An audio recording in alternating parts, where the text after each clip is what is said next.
ਧੰਨਵਾਦ ਕਰਦੇ ਹਾਂ ਪਿਤਾ ਪਰਮੇਸ਼ਵਰ ਦਾ, ਜਿਸ ਨੇ ਇੱਕ ਵਾਰ ਫੇਰ ਤੁਹਾਡੇ ਨਾਲ ਜੀਵਤ ਵਚਨ ਸਾਂਝੇ ਕਰਨ ਦਾ ਮੌਕਾ ਦਿੱਤਾ। ਮੀਟਿੰਗ ਵਿਦ ਗੋਡ ਟੀਮ ਤੁਹਾਡੇ ਚੰਗੇ ਭਵਿੱਖ ਲਈ ਪ੍ਰਾਰਥਨਾ ਕਰਦੀ ਹੈ। Life with Jesus Christ channel ਦੇ ਉੱਤੇ ਤੁਹਾਡਾ ਸਵਾਗਤ ਹੈ। ਅੱਜ ਅਸੀਂ ਪਰਮੇਸ਼ਵਰ ਦੇ ਵਚਨ ਦੇ ਵਿੱਚੋਂ ਉਦਾਸੀ ਦੇ ਬਾਰੇ ਦੇਖਦੇ ਹਾਂ ਕਿ ਸ਼ੈਤਾਨ ਕਿਸ ਤਰ੍ਹਾਂ ਮਸੀਹੀ ਲੋਕਾਂ ਦੇ ਦਿਲਾਂ ਦੇ ਉੱਤੇ ਉਦਾਸੀ ਦੇ ਤੀਰ ਮਾਰਦਾ ਹੈ। ਇਹਨਾਂ ਤੀਰਾਂ ਤੋਂ ਬਚਾਅ ਦੇ ਲਈ ਸਾਨੂੰ ਪਰਮੇਸ਼ਵਰ ਦੇ ਜੀਵਤ ਵਚਨ ਦਾ ਸਹਾਰਾ ਲੈਣਾ ਹੈ। ਸਭ ਤੋਂ ਪਹਿਲਾਂ ਅਸੀਂ ਉਦਾਸੀ ਆਉਣ ਦੇ ਕਾਰਨ ਵੇਖਦੇ ਹਾਂ। ਨੰਬਰ 1, ਜਦੋਂ ਕੋਈ ਪਿਆਰਾ ਆਪਣੇ ਤੋਂ ਦੂਰ ਹੋ ਜਾਏ ਫਿਰ ਉਦਾਸੀ ਆਉਂਦੀ ਹੈ। ਨੰਬਰ 2, ਜਦੋਂ ਕੋਈ ਵੀ ਦੁੱਖ ਜਾਂ ਕਸ਼ਟ ਸਰੀਰ ਉੱਤੇ ਆ ਜਾਏ ਔਰ ਉਹ ਸਹਿਣ ਤੋਂ ਬਾਹਰ ਹੋਏ, ਉਦਾਸੀ ਆ ਜਾਂਦੀ ਹੈ। ਕਈ ਵਾਰ ਭਵਿੱਖ ਜਦੋਂ ਓਲੇ ਹੋ ਜਾਏ ਤਾਂ ਸਾਨੂੰ ਪਤਾ ਨਹੀਂ ਲੱਗਦਾ, ਫਿਰ ਉਦਾਸੀ ਭਵਿੱਖ ਨੂੰ ਲੈ ਕੇ ਸਾਡੇ ਉੱਤੇ ਆ ਜਾਂਦੀ ਹੈ। ਨੰਬਰ 4, ਕਈ ਵਾਰ ਸਾਡੇ ਦਿਲ ਦੇ ਅੰਦਰ ਮੌਤ ਦਾ ਡਰ ਸਾਨੂੰ ਪਲ ਪਲ ਸਤਾਉਂਦਾ ਹੈ, ਫਿਰ ਉਦਾਸੀ ਛਾ ਜਾਂਦੀ ਹੈ। ਨੰਬਰ 5, ਜਦੋਂ ਵਿਅਕਤੀ ਆਪਣੇ ਆਪ ਨੂੰ ਬੇਸਹਾਰਾ ਮਹਿਸੂਸ ਕਰਦਾ ਹੈ, ਕੋਈ ਸਾਥ ਦੇਣ ਵਾਲਾ ਨਹੀਂ ਲੱਭਦਾ, ਉਸ ਸਮੇਂ ਉਦਾਸੀ ਛਾ ਜਾਂਦੀ ਹੈ। ਨੰਬਰ 6, ਕਈ ਵਾਰ ਇਨਸਾਨ ਦੀ ਇੱਛਾ ਦੀ ਪੂਰਤੀ ਨਹੀਂ ਹੁੰਦੀ, ਉਸ ਦੇ ਕਾਰਨ ਵੀ ਉਦਾਸੀ ਆ ਜਾਂਦੀ ਹੈ। ਹੁਣ ਅਸੀਂ ਪਰਮੇਸ਼ਵਰ ਦੇ ਜੀਵਤ ਵਚਨ ਦੇ ਵਿੱਚੋਂ ਕੁਝ ਉਦਾਹਰਨਾਂ ਦੇਖਦੇ ਹਾਂ ਜੋ ਸਾਡੇ ਅੰਦਰੋਂ ਉਦਾਸੀ ਨੂੰ ਦੂਰ ਕਰ ਦੇਣਗੀਆਂ। ਪਹਿਲੀ ਉਦਾਹਰਨ ਪ੍ਰਭੂ ਯਿਸੂ ਮਸੀਹ ਨੇ ਯਹੋਨਾ ਦੀ ਅੰਜੀਲ 16 ਅਧਿਆਏ ਦੇ 21 ਵਚਨ ਵਿੱਚ ਬਿਆਨ ਕੀਤੀ ਹੈ।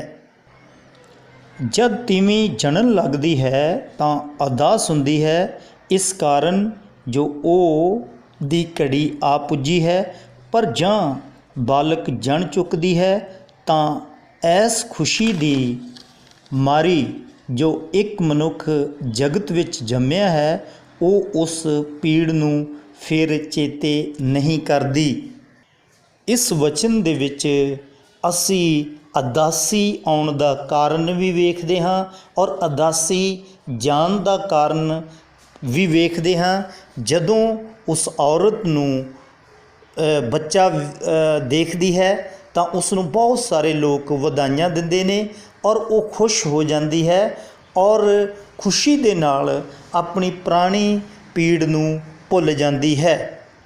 ਇਸੇ ਤਰ੍ਹਾਂ ਹੀ ਸਾਨੂੰ ਦੂਸਰੇ ਦੁੱਖਾਂ ਨੂੰ ਵੀ ਪਰਮੇਸ਼ਵਰ ਦੀ ਸਾਮਰਥਾ ਔਰ ਵਚਨ ਦੇ ਨਾਲ ਦੂਰ ਕਰਨਾ ਚਾਹੀਦਾ ਹੈ, ਕਿਉਂਕਿ ਪਰਮੇਸ਼ਵਰ ਦਾ ਵਚਨ ਸਾਨੂੰ ਯਰਮੀਆ 29:11 ਦੇ ਵਿੱਚ ਦੱਸਦਾ ਹੈ ਕਿ ਉਹ ਛੇਕੜ ਨੂੰ ਸਾਨੂੰ ਆਸ ਹੀ ਦਿਵਾਉਂਦਾ ਹੈ।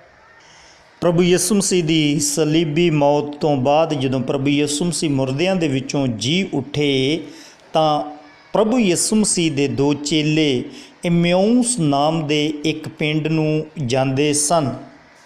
ਉਹ ਉਦਾਸ ਸਨ, ਉਦਾਸੀ ਦੀ ਹਾਲਤ ਦੇ ਵਿੱਚ ਸਨ, ਤਾਂ ਉਦਾਸੀ ਨੂੰ ਦੇਖ ਕੇ ਪ੍ਰਭੂ ਯਿਸੂ ਮਸੀਹ ਨਾਲ ਉਹਨਾਂ ਦੇ ਚੱਲਣ ਲੱਗ ਪਏ। ਲੂਕਾ 24:17 ਵਿੱਚ ਉਸ ਨੇ ਉਹਨਾਂ ਨੂੰ ਆਖਿਆ ਕਿ ਤੁਸੀਂ ਤੁਰੇ ਜਾਂਦੇ ਇਹ ਕੀ ਗੱਲਾਂ ਆਪੋ ਵਿੱਚ ਕਰਦੇ ਹੋ, ਤਾਂ ਉਹ ਉਦਾਸ ਹੋ ਕੇ ਖਲੋ ਗਏ। ਉਦਾਸੀ ਦਾ ਕਾਰਨ ਚੇਲਿਆਂ ਨੇ ਇਹ ਦੱਸਿਆ ਕਿ ਉਹਨਾਂ ਤੋਂ ਮਸੀਹੀ ਵਿਛੜ ਚੁੱਕੇ ਨੇ ਔਰ ਇਸ ਬਾਰੇ ਉਹਨਾਂ ਨੇ ਕਈ ਵਿਚਾਰ ਵਟਾਂਦਰੇ ਦੱਸੇ। ਪ੍ਰਭੂ ਯਿਸੂ ਮਸੀਹ ਨੇ ਉਹਨਾਂ ਨੂੰ ਪਰਮੇਸ਼ਵਰ ਦੇ ਪਵਿੱਤਰ ਵਚਨ ਦੇ ਵਿੱਚੋਂ ਵਚਨਾਂ ਦੇ ਅਰਥ ਸਮਝਾਉਣੇ ਸ਼ੁਰੂ ਕੀਤੇ।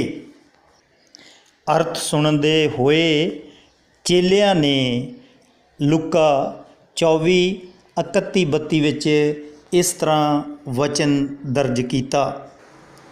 ਤਦ ਉਹਨਾਂ ਦੇ ਨੇਤਰ ਖੁੱਲ੍ਹ ਗਏ ਅਤੇ ਉਹਨਾਂ ਉਸ ਨੂੰ ਸਿਆਣ ਲਿਆ ਔਰ ਉਹ ਉਹਨਾਂ ਤੋਂ ਅਲੋਪ ਹੋ ਗਿਆ ਤਾਂ ਉਹ ਇੱਕ ਦੂਜੇ ਨੂੰ ਆਖਣ ਲੱਗੇ, ਭਾਈ ਜਾਂ ਉਹ ਰਾਹ ਵਿੱਚ ਸਾਡੇ ਨਾਲ ਗੱਲਾਂ ਕਰਦਾ ਅਤੇ ਸਾਡੇ ਲਈ ਪੁਸਤਕਾਂ ਦਾ ਅਰਥ ਖੋਲ੍ਹਦਾ ਸੀ ਤਾਂ ਕੀ ਸਾਡਾ ਦਿਲ ਸਾਡੇ ਅੰਦਰ ਗਰਮ ਨਹੀਂ ਸੀ ਹੁੰਦਾ।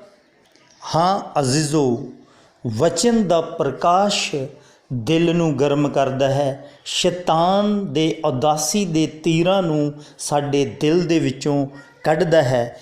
ਇਸ ਲਈ ਸਾਨੂੰ ਵਚਨ ਦਾ ਸਹੀ ਪ੍ਰਕਾਸ਼ ਆਪਣੇ ਹਿਰਦੇ ਦੇ ਵਿੱਚ ਆਉਣ ਦੇਣਾ ਚਾਹੀਦਾ ਹੈ। ਸਾਡੇ ਲਈ ਤਾਂ ਪ੍ਰਭੂ ਯਿਸੂ ਮਸੀਹ ਨੇ ਹੋਰ ਵੀ ਵਧੀਆ ਗੱਲ ਵਚਨ ਦੇ ਵਿੱਚ ਦਰਸਾਈ ਹੈ। ਮੱਤੀ 28:20 ਦੇ ਵਿੱਚ ਲਿਖਿਆ ਹੈ, ਔਰ ਉਹਨਾਂ ਨੂੰ ਸਿਖਾਓ ਭਾਈ ਉਹਨਾਂ ਸਾਰੀਆਂ ਗੱਲਾਂ ਦੀ ਪਾਲਣਾ ਕਰਨ ਜਿਨ੍ਹਾਂ ਦਾ ਮੈਂ ਤੁਹਾਨੂੰ ਹੁਕਮ ਦਿੱਤਾ ਹੈ, ਅਤੇ ਵੇਖੋ ਮੈਂ ਯੁੱਗ ਦੇ ਅੰਤ ਤੀਕਰ ਹਰ ਵੇਲੇ ਤੁਹਾਡੇ ਨਾਲ ਹਾਂ। ਇਸ ਲਈ ਅੱਜ ਦੇ ਮਸੀਹੀ ਲੋਕਾਂ ਨੂੰ ਪਰਿਸਥਿਤੀਆਂ ਵੇਖ ਕੇ ਆਪਣੇ ਦਿਲ ਵਿੱਚ ਉਦਾਸੀ ਨਹੀਂ ਆਉਣ ਦੇਣੀ ਚਾਹੀਦੀ, ਕਿਉਂਕਿ ਪ੍ਰਭੂ ਯਿਸੂ ਮਸੀਹ ਨਾਲ ਹੈ। ਸਾਨੂੰ ਸਿਰਫ ਆਤਮਾ ਦੇ ਪ੍ਰਕਾਸ਼ ਨੂੰ ਦਿਲ ਵਿੱਚ ਲੈ ਕੇ ਆਉਣ ਦੀ ਜ਼ਰੂਰਤ ਹੈ। ਤੀਸਰੀ ਉਦਾਹਰਨ ਅਸੀਂ ਪਹਿਲੇ ਰਾਜੇ ਦੇ 19 ਅਧਿਆਏ ਦੇ ਵਿੱਚ ਵੇਖਦੇ ਹਾਂ। ਜਦੋਂ ਏਲੀਆ ਨੂੰ ਪਰਮੇਸ਼ਵਰ ਨੇ ਇਸਤੇਮਾਲ ਕੀਤਾ, 3.5 ਸਾਲ ਵਰਖਾ ਨਹੀਂ ਹੋਈ। ਉਸ ਦੇ ਆਖਣ ਦੇ ਨਾਲ ਇਸਰਾਇਲ ਦੇ ਵਿੱਚ ਵਰਖਾ ਹੋਈ।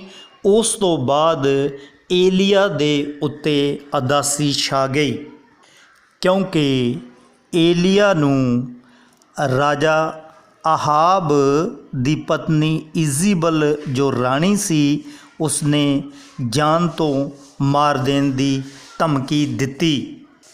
ਇਹ ਧਮਕੀ ਏਲੀਆ ਦੇ ਦਿਲ ਵਿੱਚ ਇੱਕ ਤੀਰ ਵਾਂਗੂ ਲੱਗ ਗਈ। ਉਸਨੇ ਪਹਿਲਾ ਰਾਜਾ 19 ਦੇ 4ਥੇ ਵਚਨ ਦੇ ਵਿੱਚ ਇਸ ਤਰ੍ਹਾਂ ਆਖਿਆ, ਪਰ ਉਹ ਆਪ ਇੱਕ ਦਿਨ ਦੇ ਰਾਹ ਤੀਕ ਉਜਾੜ ਵਿੱਚ ਅੱਗੇ ਚਲਿਆ ਗਿਆ ਅਤੇ ਰਤਮੇ ਦੇ ਰੁੱਖ ਹੇਠ ਜਾ ਬੈਠਾ ਤਾਂ ਉਸ ਆਪਣੀ ਜਾਨ ਲਈ ਮੌਤ ਮੰਗੀ ਅਤੇ ਆਖਿਆ, ਹੇ ਯਹੋਵਾ, ਹੁਣ ਇੰਨਾ ਹੀ ਬਹੁਤ ਹੈ, ਮੇਰੀ ਜਾਨ ਕੱਢ ਲੈ, ਕਿਉਂ ਜੋ ਮੈਂ ਆਪਣੇ ਪਿਓ ਦਾਦਿਆਂ ਨਾਲੋਂ ਨੇਕ ਨਹੀਂ ਹਾਂ।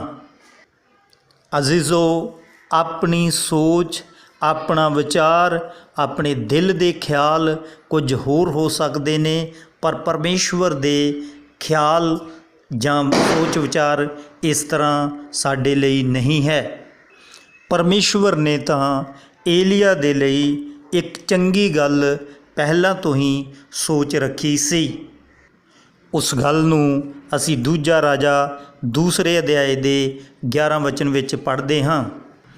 ਅਤੇ ਇਉਂ ਹੋਇਆ, ਜਦ ਉਹ ਗੱਲਾਂ ਕਰਦੇ ਕਰਦੇ ਤੁਰੇ ਜਾਂਦੇ ਸਨ ਤਾਂ ਵੇਖੋ ਉੱਥੇ ਇੱਕ ਅਗਨ ਰੱਥ ਤੇ ਅਗਨ ਘੋੜੇ ਦਿਸੇ, ਜਿਨ੍ਹਾਂ ਨੇ ਉਹਨਾਂ ਦੋਹਾਂ ਨੂੰ ਵੱਖੋ ਵੱਖ ਕਰ ਦਿੱਤਾ ਅਤੇ ਏਲੀਆ ਵਾਵਰੋਲੇ ਵਿੱਚ ਆਕਾਸ਼ ਨੂੰ ਚੜ੍ਹ ਗਿਆ। ਜਿਸ ਨੇ ਏਲੀਆ ਨੂੰ ਜਾਨ ਤੋਂ ਮਾਰ ਦੇਣ ਦੀ ਧਮਕੀ ਦਿੱਤੀ ਸੀ, ਉਹ ਅੱਜ ਤੱਕ ਏਲੀਆ ਨੂੰ ਲੱਭ ਰਹੀ ਹੈ, ਮਗਰ ਏਲੀਆ ਜਿਸਮ ਸਣੇ ਆਕਾਸ਼ ਉੱਤੇ ਚੜ੍ਹ ਗਿਆ। ਇਹ ਪਰਮੇਸ਼ਵਰ ਦੀ ਮਹਿਮਾ ਹੈ। ਇਸੇ ਤਰ੍ਹਾਂ ਅੱਜ ਦੇ ਮਸੀਹੀ ਲੋਕਾਂ ਨੂੰ ਦਿਲ ਵਿੱਚ ਗਮ ਨੂੰ ਜਗ੍ਹਾ ਨਹੀਂ ਦੇਣੀ ਚਾਹੀਦੀ, ਕਿਉਂਕਿ ਉਦਾਸੀ ਮਨੁੱਖ ਨੂੰ ਝੁਕਾ ਦਿੰਦੀ ਹੈ। 119 ਜ਼ਬੂਰ ਉਸ ਦੇ 11 ਵਚਨ ਦੇ ਵਿੱਚ ਇਸ ਤਰ੍ਹਾਂ ਲਿਖਿਆ ਹੈ, ਮੈਂ ਤੇਰੇ ਵਚਨ ਨੂੰ ਆਪਣੇ ਮਨ ਵਿੱਚ ਜਮ੍ਹਾਂ ਕਰ ਲਿਆ ਤਾਂ ਜੋ ਤੇਰਾ ਪਾਪ ਨਾ ਕਰਾਂ। ਜਦੋਂ ਅਸੀਂ ਹਿੰਦੀ ਦੀ ਬਾਈਬਲ ਦੇ ਵਿੱਚ ਦੇਖਦੇ ਹਾਂ, ਹਿੰਦੀ ਦੇ ਬਾਈਬਲ ਦੇ ਵਿੱਚ ਮਨ ਦੀ ਜਗ੍ਹਾ ਹਿਰਦੇ ਸ਼ਬਦ ਆਇਆ ਹੈ। ਇਸ ਲਈ ਤੁਹਾਡਾ ਹਿਰਦਾ ਪਰਮੇਸ਼ਵਰ ਦੇ ਵਚਨਾਂ ਦਾ ਸਥਾਨ ਹੈ। ਪ੍ਰਭੂ ਯਿਸੂ ਮਸੀਹ ਨੇ ਲੂਕਾ 8:15 ਦੇ ਵਿੱਚ ਇਸ ਤਰ੍ਹਾਂ ਲਿਖਿਆ ਹੈ, ਪਰ ਜੋ ਚੰਗੀ ਜ਼ਮੀਨ ਵਿੱਚ ਗਿਰਿਆ ਸੋ ਉਹ ਹਨ ਜਿਹੜੇ ਸੁਣ ਕੇ ਵਚਨ ਨੂੰ ਚੰਗੇ ਅਤੇ ਖਰੇ ਦਿਲ ਵਿੱਚ ਸਾਂਭੀ ਰੱਖਦੇ ਹਨ ਅਤੇ ਧੀਰਜ ਨਾਲ ਫਲ ਦਿੰਦੇ ਹਨ। ਅਜ਼ੀਜ਼ੋ, ਤੁਹਾਡਾ ਦਿਲ ਵਚਨਾਂ ਦਾ ਸਥਾਨ ਹੈ।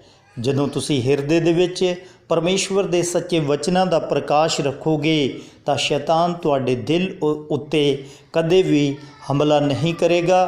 ਤੁਹਾਡਾ ਦਿਲ ਸੁਰੱਖਿਅਤ ਰਹੇਗਾ ਔਰ ਤੁਸੀਂ ਭਵਿੱਖ ਵਿੱਚ ਅੱਛੇ ਤੋਂ ਅੱਛੇ ਬਣਦੇ ਜਾਓਗੇ ਔਰ ਤੁਹਾਡਾ ਇੰਤਜ਼ਾਮ ਪਰਮੇਸ਼ਵਰ ਨੇ ਆਲਰੇਡੀ ਕੀਤਾ ਹੈ। ਜਿਸ ਤਰ੍ਹਾਂ ਏਲੀਆ ਦਾ ਇੰਤਜ਼ਾਮ ਕੀਤਾ ਔਰ ਉਸ ਨੂੰ ਉਦਾਸੀ ਹੋਣ ਦੇ ਬਾਵਜੂਦ ਵੀ ਉਸ ਮੰਜ਼ਿਲ ਤੱਕ ਪਹੁੰਚਣ ਦਾ ਮੌਕਾ ਦਿੱਤਾ ਔਰ ਉਸ ਨੂੰ ਸਫ਼ਰ ਦੀ ਜਾਣਕਾਰੀ ਦਿੱਤੀ ਕਿ ਤੇਰਾ ਸਫ਼ਰ ਲੰਬਾ ਹੈ। ਇਸੇ ਤਰ੍ਹਾਂ ਦੋ ਚੇਲੇ ਜੋ ਐਮਿਊਸ ਨਾਮ ਦੇ ਪਿੰਡ ਵਿੱਚ ਜਾਂਦੇ ਸੀ, ਉਹਨਾਂ ਦੀ ਉਦਾਸੀ ਵੀ ਪ੍ਰਭੂ ਯਿਸੂ ਮਸੀਹ ਨੇ ਪਵਿੱਤਰ ਵਚਨਾਂ ਦੇ ਨਾਲ ਹੀ ਦੂਰ ਕੀਤੀ ਔਰ ਉਹਨਾਂ ਦੇ ਦਿਲ ਗਰਮ ਹੋ ਗਏ। ਔਰ ਮੈਂ ਆਸ ਕਰਦਾ ਹਾਂ ਕਿ ਇਹਨਾਂ ਪਵਿੱਤਰ ਵਚਨਾਂ ਦੇ ਨਾਲ ਤੁਹਾਡੇ ਦਿਲਾਂ ਵਿੱਚੋਂ ਉਦਾਸੀ ਦੂਰ ਹੋ ਜਾਵੇਗੀ ਔਰ ਤੁਸੀਂ ਪਰਮੇਸ਼ਵਰ ਦੇ ਰਾਜ ਦੇ ਲਈ ਆਪਣੇ ਦਿਲਾਂ ਨੂੰ, ਹਿਰਦਿਆਂ ਨੂੰ ਤਿਆਰ ਕਰੋਗੇ ਔਰ ਵਚਨ ਨੂੰ ਸਾਂਭ ਕੇ ਰੱਖੋਗੇ। ਪਰਮੇਸ਼ਵਰ ਇਹਨਾਂ ਵਚਨਾਂ ਦੇ ਦੁਆਰਾ ਤੁਹਾਡੇ ਦਿਲਾਂ ਨੂੰ ਤਸੱਲੀ ਅਤੇ ਸ਼ਾਂਤੀ ਦੇਵੇ। ਮੇਰੇ ਵੱਲੋਂ, ਸਾਡੀ ਟੀਮ ਵੱਲੋਂ ਔਰ ਮੇਰੇ ਪਰਿਵਾਰ ਵੱਲੋਂ ਤੁਹਾਨੂੰ ਸਾਰਿਆਂ ਨੂੰ ਜੈ ਮਸੀਹ ਦੀ। ਇਸ ਚੈਨਲ 'ਤੇ ਜੁੜਨ ਦੇ ਨਾਲ ਲਗਾਤਾਰ ਵਚਨ ਸੁਣਨ ਦੇ ਲਈ ਤੁਹਾਡਾ ਸਭ ਦਾ ਧੰਨਵਾਦ।